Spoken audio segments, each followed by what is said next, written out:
Okay, first term भी alpha है और हाँ ठीक है, होने दो, बुरा थोड़ी ना हो सकता है। लाइक अगर अगर मैं ऐसा मैं क्वेश्चन लेके चलता हूँ, लाइक 2 4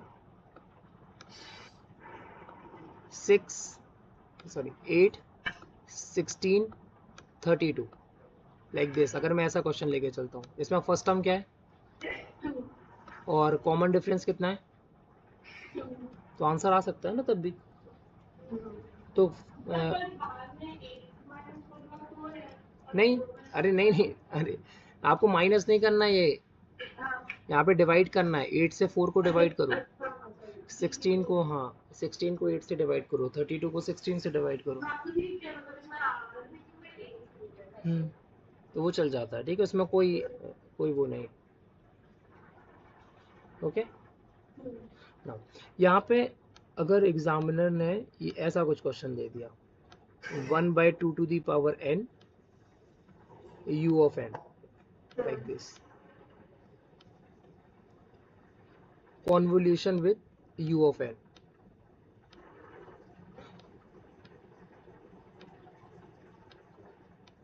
इसका आंसर क्या होगा?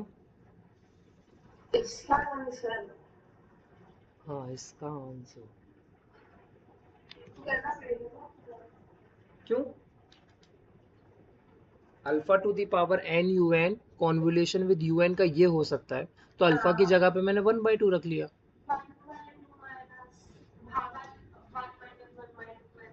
हाँ, तो बता सकते हो कितना होगा?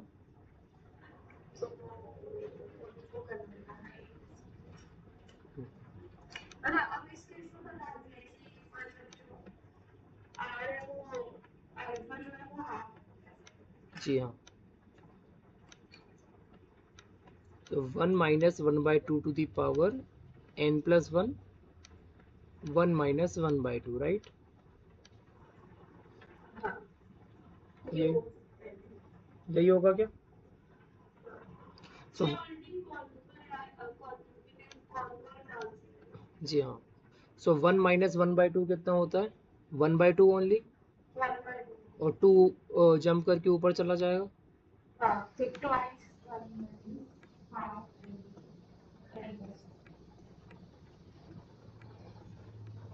ये नोट कर लेना आप,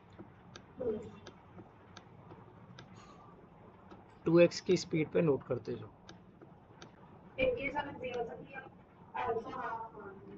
जी हाँ,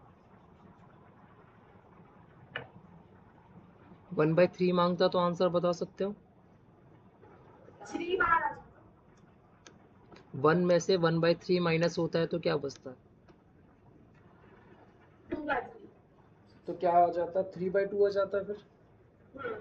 तो 3/2 1 minus 1/3 whole to the power n plus 1 u n. Okay, एक और दो क्वेश्चन।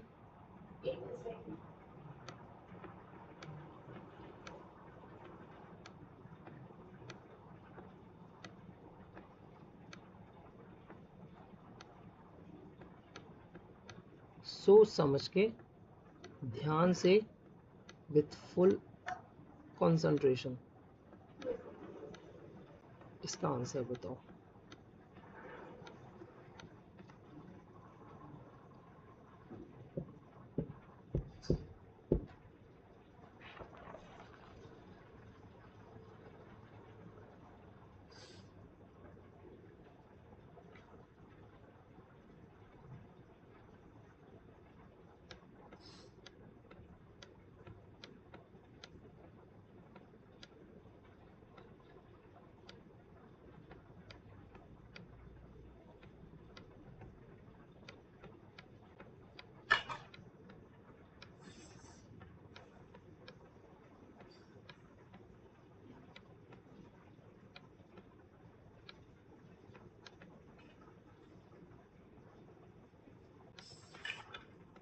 आ रहा है क्या आंसर?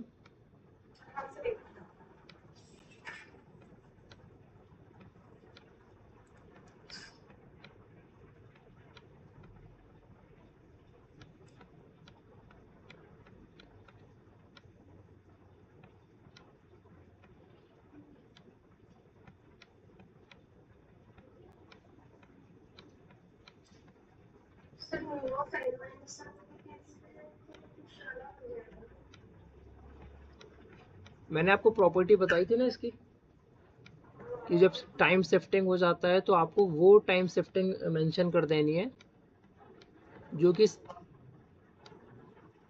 अप्लाई हो रही है। e to the power -8t-1 वाला देखो एक बार, ये वाला केस देखो आप।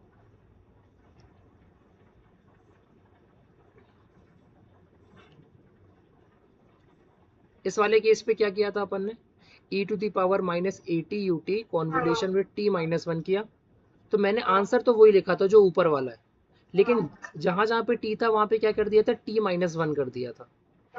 ठीक है, शिफ्टिंग पे वो अप्लाई करते हैं जो कि यहाँ पे अप्लाई हो रहा है।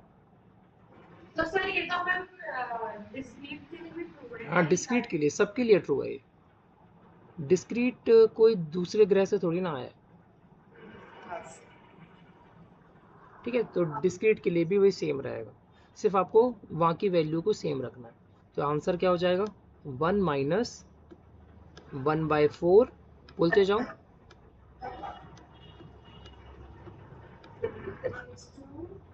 n + 1 - 1 हो जाएगा ये। तो n बस लिख दूं मैं,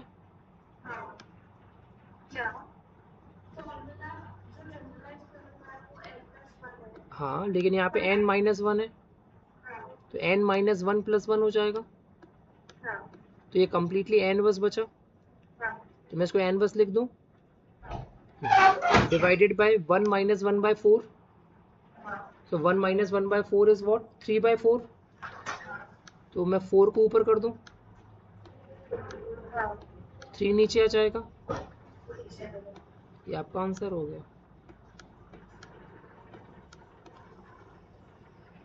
ओके, यही अगर मैं यहाँ पे u ऑफ n - 1 यहाँ पे दिया है, मैं अगर इसको कुछ इस तरह से दे देता, तो वो वाली प्रॉपर्टी मैं ना नेक्स्ट पे पढ़ाऊंगा।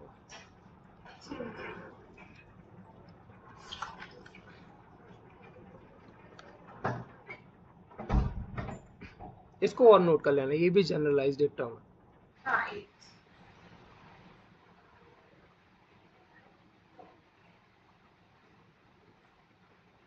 a to the power n un convolation with b to the power n un, that is a to the power n plus 1 minus b to the power n plus 1 divided by a minus b un। तो इसमें 1/4 वाला मुझे direction के लिए property लगाना है। जी हाँ, convolution. हाँ,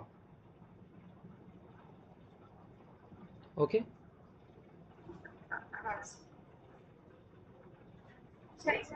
आप ये पूरा लिख के जाना, पर यहाँ पे n - 1 + 1 पूरा लिखना, तो क्योंकि अभी आज के दिन तो याद रहेगा, बाकी के दिन पे भूल जाओगे। यहाँ पे n - 1 + 1 करके लिखना आप।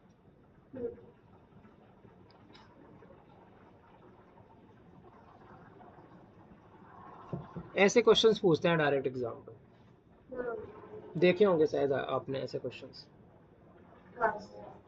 अभी समझ में आया कॉन्वोल्यूशन से किस तरह से डील करता है, टफ तो नहीं लगा,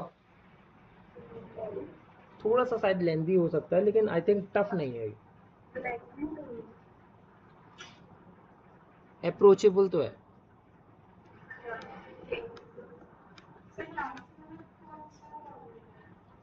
ये भी कॉन्वोल्यूशन का फॉर्मूला, जैसे e टू दी पावर 80 का मैंने लिखवाया था ना, e to the power plus 80, ये वाला e to the power 80 ut e to the power bt ut, तो e to the power 80 minus e to the power bt upon a minus b।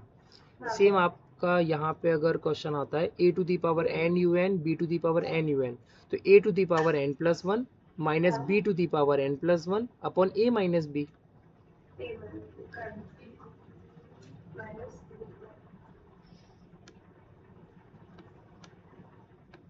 Okay, अगर b ना होके a ही होता, ये भी लिखवाया मैंने, वहां पे r ऑफ t बनता है इस केस पे, और कॉमन पार्ट को बस अलग कर देता है, तो इस केस पे n + 1 बनेगा, ठीक है, और कॉमन पार्ट को लिख देना है।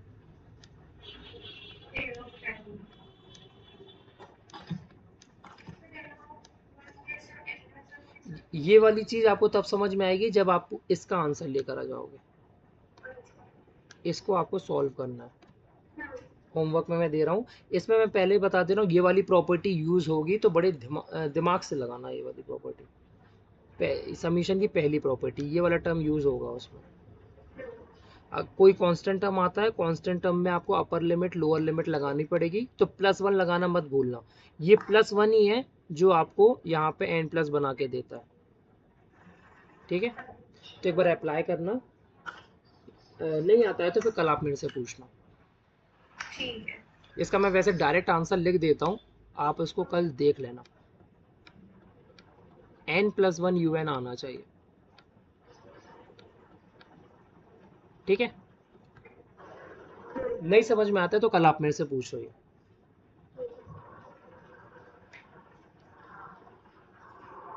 कुछ डाउट तो नहीं है?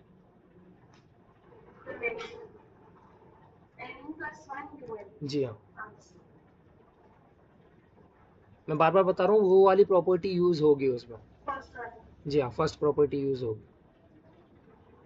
इजी है, बहुत इजी है। जो स्टेप्स अपन ने किए हुए हैं ना, सिर्फ वही स्टेप्स को फॉलो करना, तुरंत आंसर आ जाएगा। हाँ, नहीं भी शेड भी नहीं भी करोगे तो आ जाएगा, देख लेना पर आप एक बार। जो आपको इजी लगे वो करो। एग्जाम पे शेड करने मत बैठ जाना, वरना वो आपके मार्क्स को शेड ही नहीं करने देगा।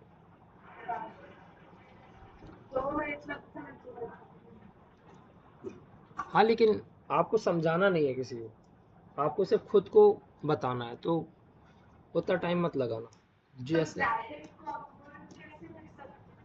लिख सकते हो, आपको पता है कि मल्टीप्लिकेशन 0 आ रहा है तो 0 हो रहा है, किसी को बताना थोड़ी ना है आपको। एग्जाम के केस पे आप मल्टीपल पेन यूज कर सकते हो, लेकिन ये शेड मतलब ब्लैक पेन और ब्लू पेन यूज होता है ना वहाँ, तो ब्लैक वाले। ओके ओके ओके, सॉरी, मुझे मुझे लगा ड्राइंग करने जाओगे, ये जैसे मैंने ग्रीन और येलो किए।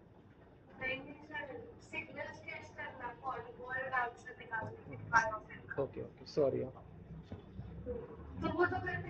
जी हाँ, वो तो करना ही पड़ेगा, वो तो सबसे मस्ट इम्पोर्टेंट स्टेप।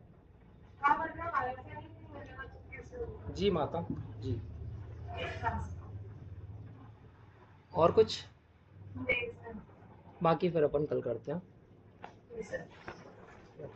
कल कॉन्वोल्यूशन ऑफ सीक्वेंसेस पढ़ना पड़ेगा।